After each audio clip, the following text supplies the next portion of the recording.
Rouge Dent, c'est une réécriture des Souliers rouges. Au début du texte, on rencontre Gladys, donc une jeune fille, une jeune lycéenne, qui vient de passer sa nouvelle paire de baskets, une paire de baskets rouges, qui sont la paire à la mode, celle que tout le monde veut, le marqueur social du moment pour les jeunes de son lycée. Et là, une fois qu'elle les a au pied, elle se rend compte qu'en fait, elles lui vont pas, qu'elle se sent mal à l'aise avec, alors qu'elle les a tant voulu, elle comprend pas pourquoi. Elle a l'impression de pas être à la hauteur de cet accessoire. Et du coup, on plonge dans sa tête et comme ça, dans son imagination, elle va essayer de revêtir tout un tas d'apparences qu'elle pioche dans celles qu'elle connaît, dans celles qui lui sont dictées par les magazines, les émissions, enfin tout l'univers de la mode qui correspondent à qu'est-ce que serait une adolescente aujourd'hui, donc bonne élève ou rebelle ou pimpante, tout ça, pour essayer de correspondre, de se hisser à la hauteur de cet accessoire. Et petit à petit, au fur et à mesure du texte, elle va entrer en résistance, en fait, se défaire de toutes ces peaux qui sont finalement des carcans pour trouver sa singularité. Le texte se présente comme un monologue à deux voix, une espèce de double monologue intérieur, puisqu'on est totalement dans l'espace mental du personnage. Et on a une première voix qui est celle des injonctions, disons, qui est celle qui prend en charge, enfin qui commente le corps, qui le dévalorise et qui tente de prendre en charge ce projet de correspondre à des types, en fait, à des stéréotypes de jeunes femmes, tels qu'on les voit dans les magazines, par exemple.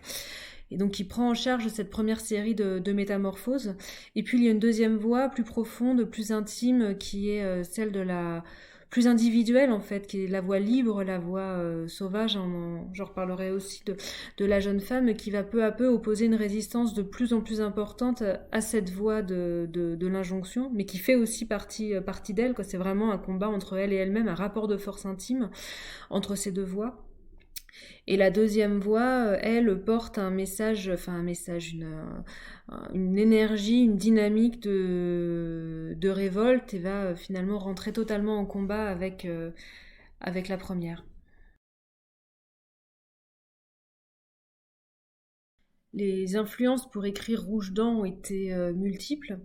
Une référence très importante est l'ouvrage de Clarissa Pinkola Estes, Femme qui court avec les loups, puisque c'est un ouvrage dans lequel elle revient sur les contes et notamment sur celui des souliers rouges pour leur donner une lecture contemporaine, une lecture contemporaine émancipée aussi de la morale judéo-chrétienne qui est celle qui les a beaucoup analysées, notamment au XIXe siècle, mais aussi au début du XXe siècle. Là, c'est vraiment comment les contes peuvent être des récits d'émancipation intime et non sociaux ou sociétaux, disons. Donc ça a été vraiment une source très importante.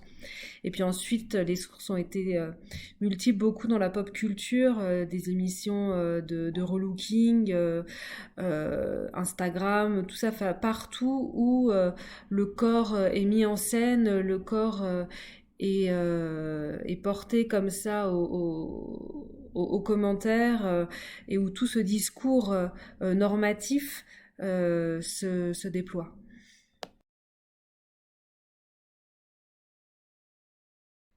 La thématique de la sauvagerie, elle intervient à plusieurs égards. Bon, d'une part, elle apparaît concrètement dans le texte, puisque à cette série de métamorphoses que sont les différentes peaux que tente de revêtir Gladys, donc de ces différents carcans, ces différentes projections sur ce que devrait être une jeune fille aujourd'hui, ces différentes identités factices en fait.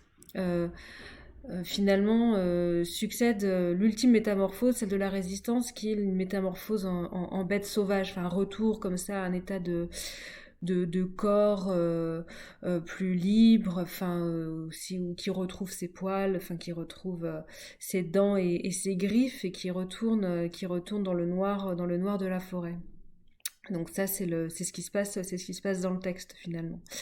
Et de manière sans doute plus vaste ou plus profonde, il s'agissait dans ce texte de redonner le droit à une figure de jeune femme qu'on attend plutôt à l'endroit du lisse ou de la douceur ou de l'humour, de lui redonner le droit à la violence, le droit au sauvage, le droit à l'irrationnel, le droit au noir, et non pas comme un endroit de folie, ce qu'on a souvent tendance à plaquer sur la violence quand elle est pratiquée, disons, par les femmes.